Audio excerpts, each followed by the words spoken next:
증언자인 고 조비오 신부를 비방했던 전두환 씨의 명예훼손 재판이 오늘 열립니다. 전 씨 본인이 1년여 만에 법정에 직접 서는 날입니다. 네, 잠시 뒤 서울 연희동 자택을 출발해서 광주 법원으로 이동할 예정인데요. 자택 앞에 이호준 기자를 연결해 보겠습니다. 이제 한참 이동 준비를 하고 있을 시각이군요. 네, 그렇습니다. 경찰들도 속속 배치가 되고 있는 모습입니다. 전두환 씨는 오늘 오전 8시 30분 이곳에서 출발해서 광주를 향할 예정입니다. 오늘 재판은 오후 2시에 시작이니까요. 적어도 오후 1시나 1시 반에는 도착해서 재판을 준비할 것으로 보입니다. 이 출발 예정 시각 약 1시간 정도 남았습니다. 아직까지 전 씨 자택에 별다른 인기척은 없습니다. 이 전 씨가 탈 차량도 아직 보이지 않고 있고요. 드나드는 사람도 없습니다. 오늘 재판에는 부인인 이순자 씨도 동행할 것으로 보입니다. 변호인이 이 씨가 법정에 들어갈 수 있도록 동석 허가 신청서를 미리 냈습니다. 부인 이 씨는 지난해와 마찬가지로 신뢰관계인 자격으로 법정에 나란히 앉을 것으로 보입니다. 경찰은 전 씨의 이동 편의를 위해 별도의 교통 통제는 하지 않습니다. 전 씨의 법원 출석에 맞춰서 시민단체들의 항의 시위와 지지 시위가 각각 예정돼 있는데 아직까지 시위된 모습은 보이지 않고 있습니다. 네, 전두환 씨 출석은 1년 만이지만 그동안 재판은 계속 열리고 있었던 거죠. 네, 그렇습니다. 전 씨와 관련된 재판은 지난해 연말까지 총 9차례 열렸습니다. 전 씨는 지난해 3월 한 차례 출석한 것 외에는 알츠하이머 투병 등 건강상 등의 이유로 모습을 드러내지 않았습니다. 하지만 건강한 모습으로 골프를 즐기거나 또 신군부 출신들과 12.12 사태 기념 호화 오찬을 하는 모습이 공개돼 이 건강 이상 주장이 사실인지 논란이 있었습니다. 전 씨는 2017년 자서전을 냈는데요. 여기서 고 조비오 신부를 파렴치한 거짓말쟁이로 비난했다가 이 주군이의 명예를 훼손한 혐의로 재판에 넘겨졌습니다. 그 사이 담당 재판장이 총선에 출마하면서 재판부가 새롭게 구성됐는데요.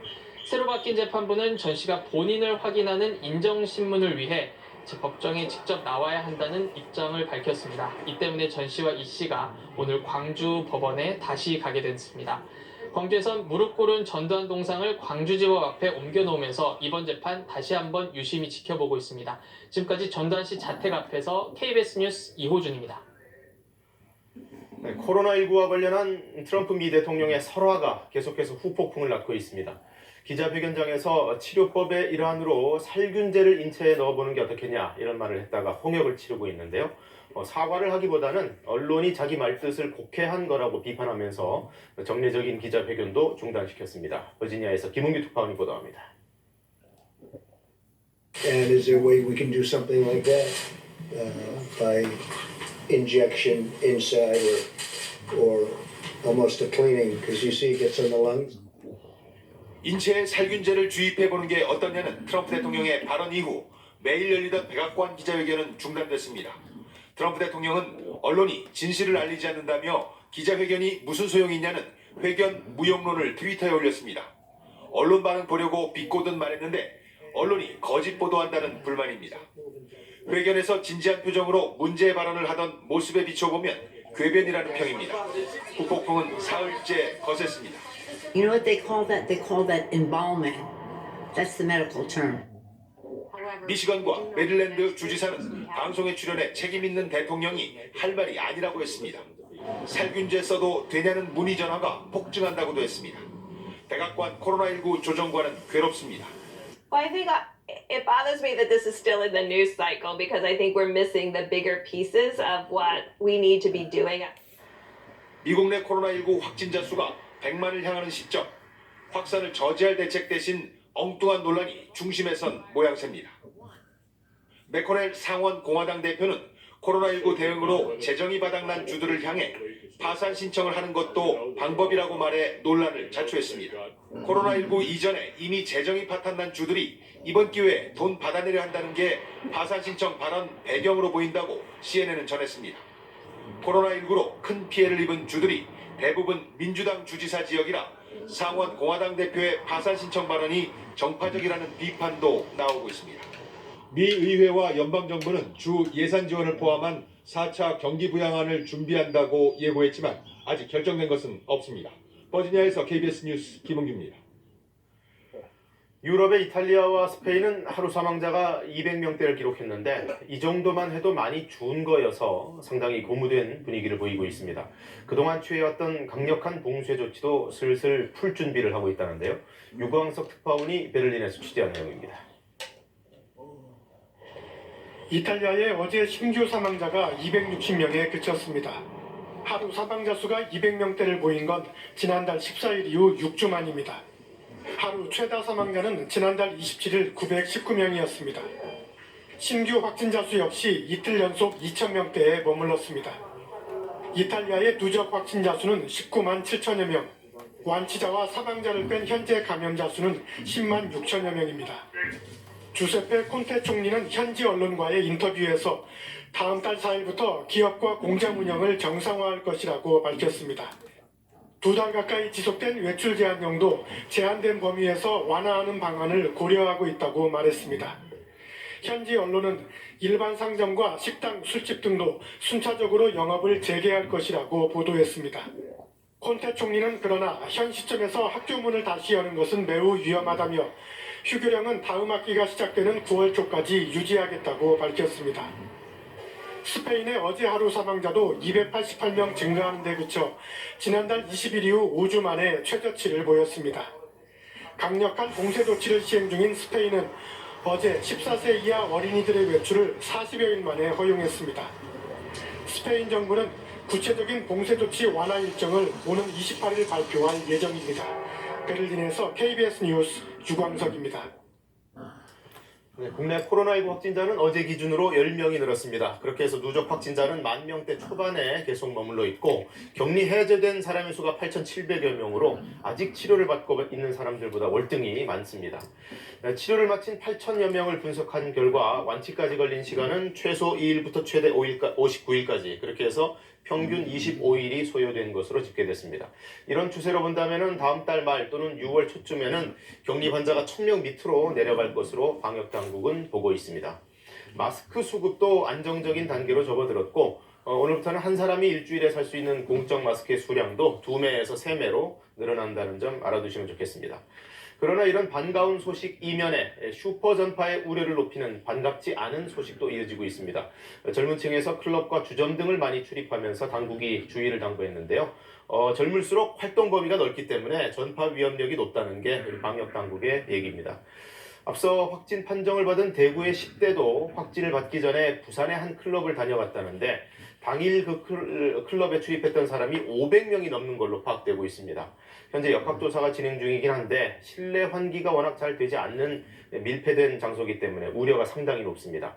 방역당국은 사회적 거리두기 기간 동안 클럽과 주점 등의 유흥업소가 방역 준칙을 잘 지키지 않으면 행정명령을 내리거나 또는 확진자가 발생할 경우 구상권까지 청구하겠다고 경고한 바 있습니다.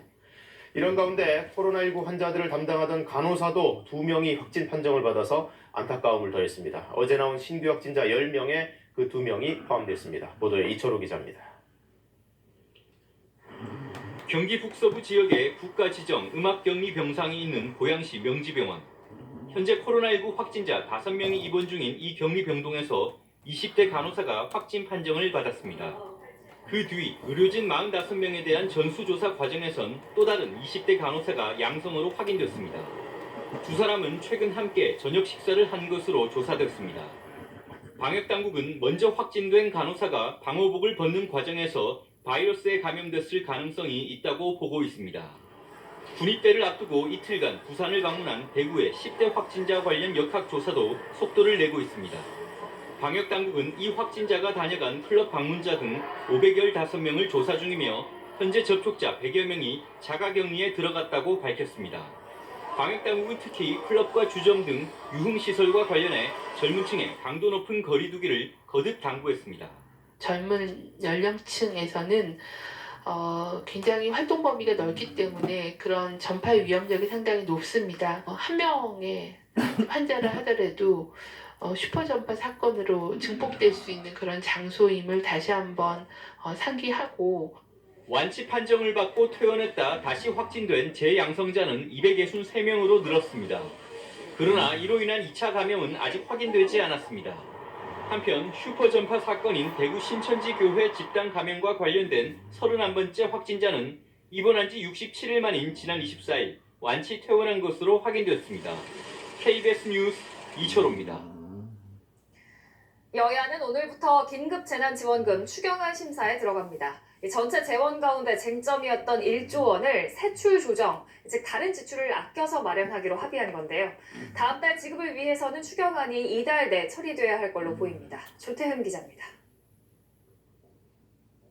여야는 오늘부터 긴급재난지원금 지급을 위한 2차 추경안 심사에 본격 착수합니다.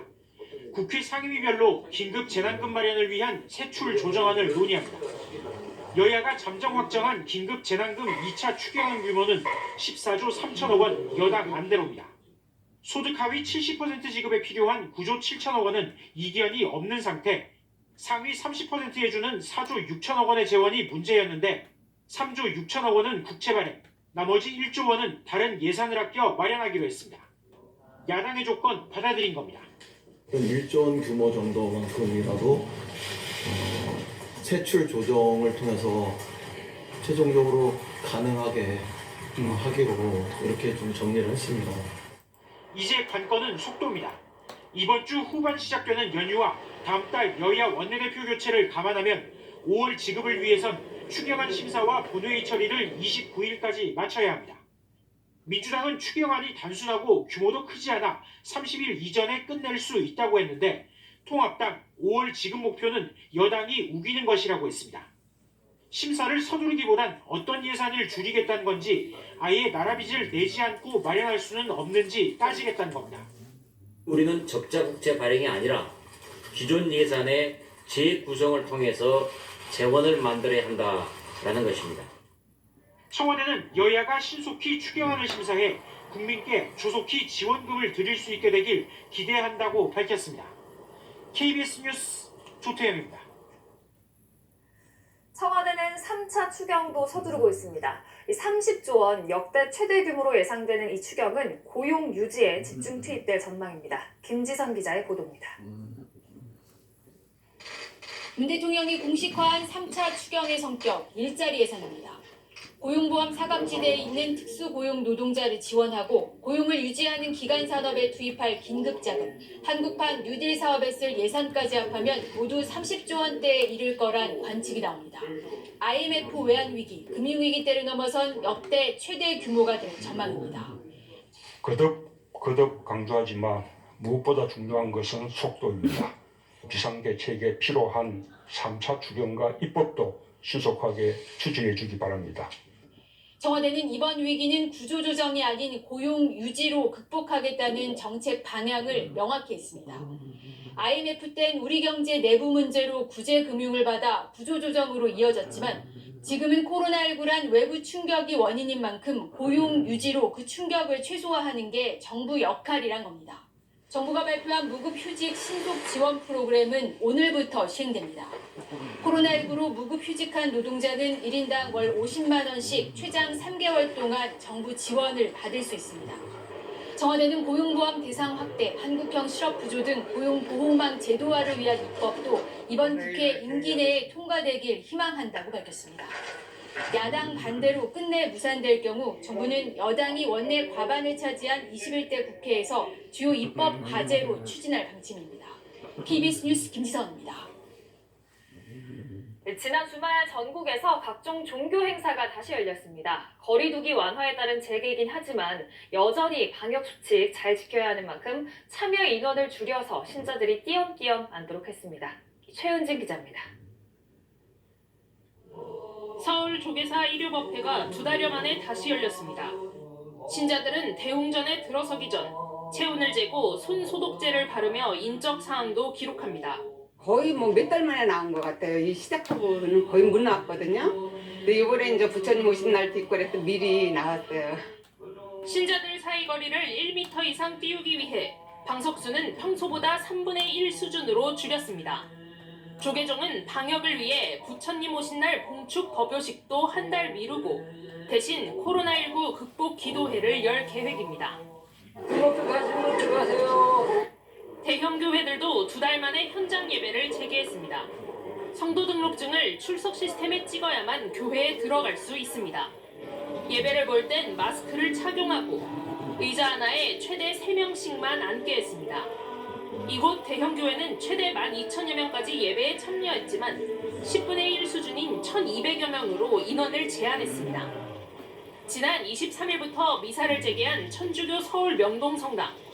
미사 시작 1시간 전부터 발열 검사를 한 뒤 선착순 번호표를 나눠줍니다.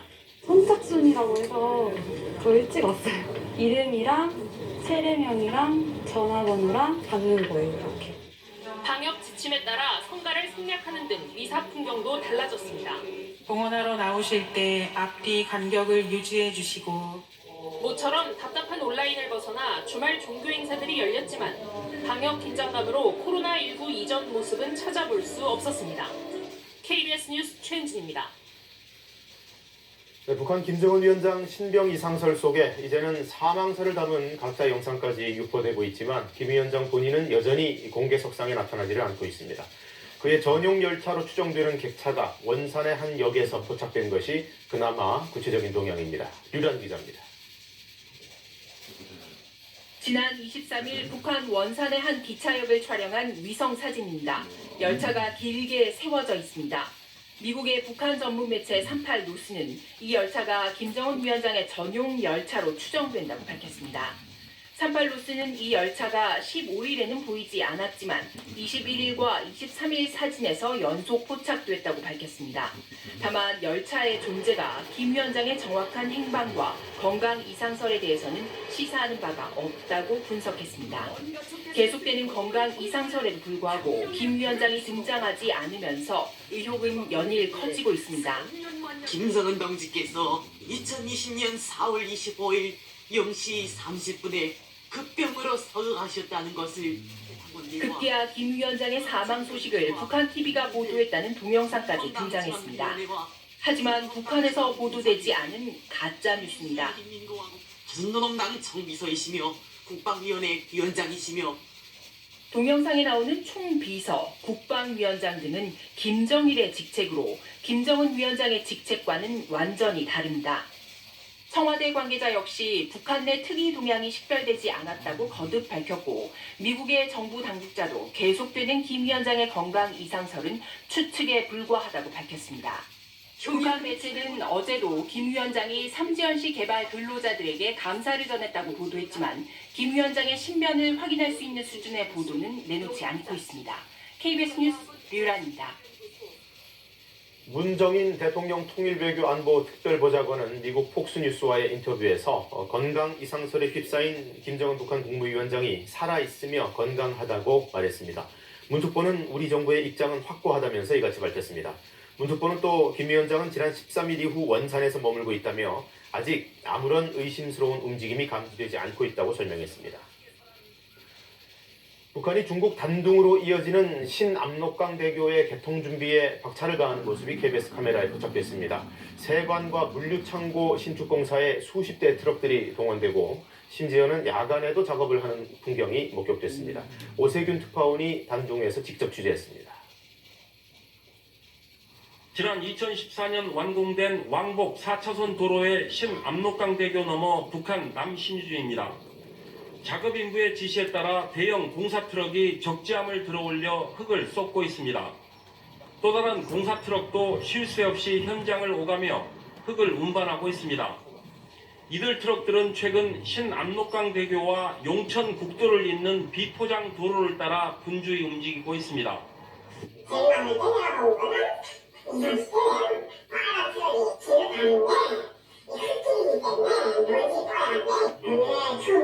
신압록강대교는 그동안 북한 측 접속도로와 통관시설 미비로 5년째 개통을 하지 못했습니다. 하지만 코로나 사태에도 불구하고 이달 들어 공사에 속도를 내고 있습니다. 신압록강대교 북한 쪽 끝부분에서 통관 건물로 보이는 건물 신축 공사가 한창입니다. 이 때문에 신압록강대교 개통이 임박한 것 아니냐는 관측이 나오고 있습니다. 공사는 야간에도 계속됩니다. 10여 대 공사 트럭들이 전조등을 밝히며 쉴 새 없이 흙을 퍼나르고 있습니다.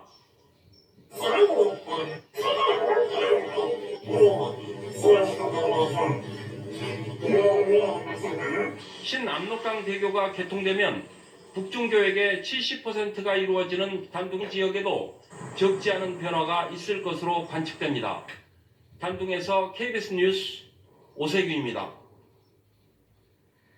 김종인 비상대책위를 둘러싼 미래통합당 내 갈등이 끊이지 않고 있습니다. 홍준표 전 대표가 이틀째 공개 비난에 나선 가운데 당의 분열만은 막아야 한다는 의견도 만만치 않은데요. 출범이냐 아니냐 내일 전국의 결정에 관심이 쏠립니다. 신지혜 기자가 보도합니다. 김종인 내정자를 두고 비리 비대위원장은 안 된다. 이제 정계에 기웃거리지 말라고 했던 홍준표 전 대표. 이틀째 공개 비판에 나섰습니다. 정체불명의 부패 인사가 당을 농단하는 걸 단연코 반대한다고 했습니다. 엄청난 뇌물정가가 두 번이나 있는 분을 비상대책 위원장으로 들이는 것은 이제는 부적절하다. 당 내에서는 당의 앞날을 다른 곳에서 찾아선 안 된다. 전화조사로 비대위 전환을 결정한 건 문제다라는 의견도 나왔습니다. 오늘 3선 당선인 모임에선 김종인 비대위를 추인할 28일 전국위를 연기하자는 목소리도 나올 것으로 보입니다. 그러나 당을 안정시켜야 한다는 옹호론도 만만치 않습니다. 5선 정진석 의원은 지금도 분열하고 싸우면 우리는 정말 미래를 기약할 수 없다고 말했고, 노욕은 김 전 위원장이 아니라 홍준표 전 대표가 부린다는 비판도 나왔습니다. 심재철 당대표 권한대행은 전국이 연기는 없다고 선을 그었습니다. 소수의 목소리만이 지금 들리는 것처럼 돼 있지만은 분명히 말 없는 다수가 훨씬 더 많습니다. 연기는 불가능합니다. 2016년 총선 패배 뒤 혁신위를 꾸리기 위해 전국위를 소집했다가 개파 갈등으로 무산됐던 새누리당. 4년 전 전철을 밟을지 김종인 비대위가 출범할지 28일 전국위가 판가름 내게 됩니다. KBS 뉴스 신지혜입니다. 음주가 의심되는 차를 줬던 경찰차와 SUV 2대가 충돌해 5명이 다쳤습니다. 사건 사고 박찬 기자가 보도합니다. 한쪽 면이 움푹패인 경찰차가 비상등을 켠 채 멈춰 있습니다. 그 뒤에 흰색 SUV 차량은 앞부분이 부서져 있고 다른 회색 SUV 차량은 견인차에 실려 있습니다. 어제 저녁 8시 반쯤 인천 서구 한 사거리에서 발생한 차량 충돌 사고입니다. 사고 현장입니다. 이 사거리에서 경찰차와 SUV가 부딪혔는데 곳곳에 차량 파편들이 흩어져 있습니다. 이 사고로 경찰차에 있던 2명 등 총 5명이 다쳐 병원으로 옮겨졌습니다. 순찰차는 음주 의심 차가 있다는 이미 119에서 무전 듣고 출동을 다닌 거예요. 맨홀 뚜껑이 열려 있고 안에서부터 이어진 비닐은 검게 탔습니다. 어젯밤 11시쯤 서울역 인근 보수공사하던 우수관에서 불이 나 30분 만에 꺼졌습니다. 49살 한모 씨는 화재 당시 불이 난 걸 확인하다 얼굴에 화상을 입어 인근 병원으로 옮겨졌습니다. 경찰과 소방당국은 우수관 안 비닐에서부터 불이 시작된 것으로 보고 자세한 화재 원인을 조사하고 있습니다. 산 봉우리 뒤로 하얀 연기가 피어오릅니다. 어제 오후 4시쯤 경기 구포시 구봉산에서 산불이 났습니다. 불은 3시간가량이 지난 저녁 7시 반쯤 잡혔고 임야 3,300제곱미터가 불에 탔습니다. 헬기 6대 등을 동원해 진화에 나섰던 산림청과 소방당국은 화재 원인을 파악하고 있습니다. KBS 뉴스 박찬입니다.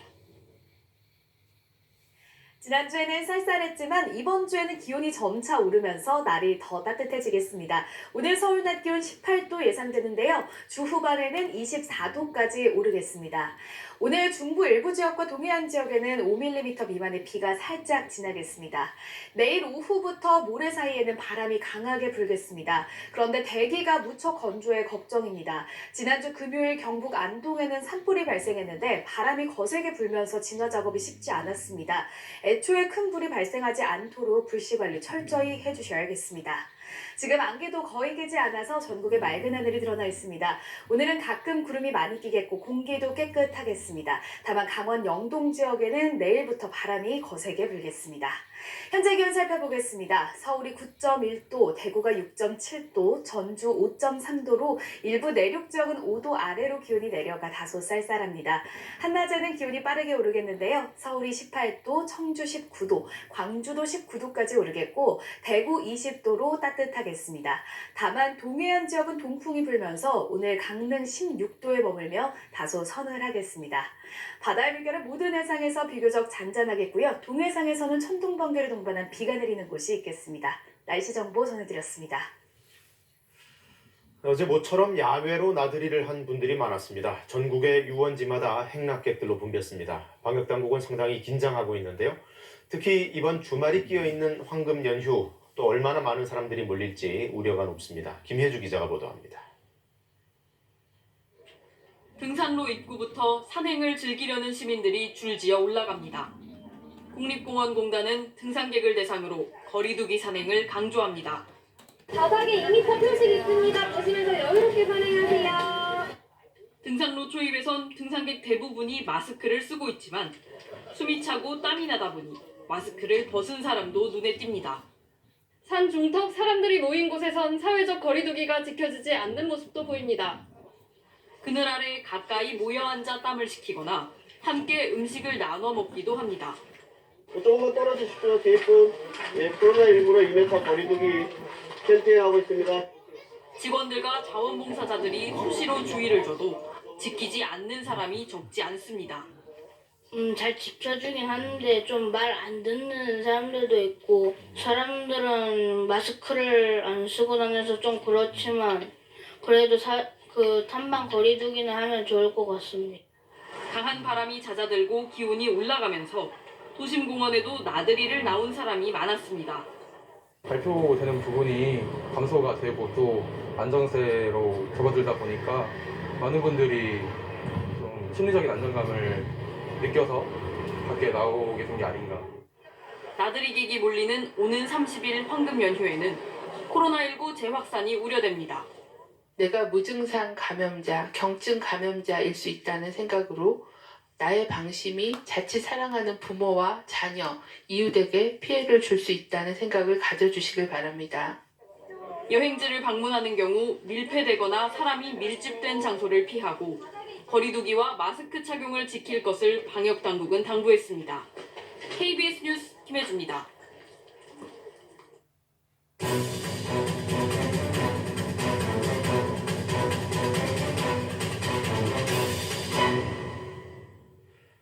네, 재난방송센터 연결하는 순서입니다. 이혜진 기자가 준비하고 있습니다. 먼저 국내 환자 현황부터 정리해 주실까요? 네, 국내 코로나19 누적 확진자는 모두 1,728명입니다. 방역당국은 어제 0시 기준으로 전날보다 10명이 늘어났다고 밝혔는데요. 사망자는 모두 243명입니다. 일별 확진자 추이를 자세히 보면요. 80회째 신규 확진자가 10명 안팎입니다. 안정된 상태가 유지되고 있음을 확인할 수 있습니다. 사망자의 추이를 보겠습니다. 지난주부터 일별 사망자가 다소 줄어드는 추세를 보이고 있습니다. 이틀간은 사망자가 발생하지 않기도 했는데요. 전체 치명률은 2.3%입니다. 다만 연령대별로 보면요. 80대 이상이 23.7%, 그리고 70대 이상에서 10%로 고령층의 치명률이 여전히 매우 높습니다. 어제 추가된 신규 확진자 10명의 특징을 살펴보겠습니다. 경기도에서 6명, 그리고 대구와 부산 등에서도 나왔는데요. 대구의 경우는 지역사회 감염이었지만 나머지 9명은 모두 해외 유입으로 추정되는 확진자로 분류됐습니다. 자, 그렇다면 그 해외 유입을 차단하는 것이 현 시점에서는 최대 과제가 됐네요. 네, 그렇습니다. 해외 유입에 의한 확산세를 막는 것이 중요해 보입니다. 해외 유입으로 추정되는 사례를 보면요. 지난 한 주간 이 부분을 보겠습니다.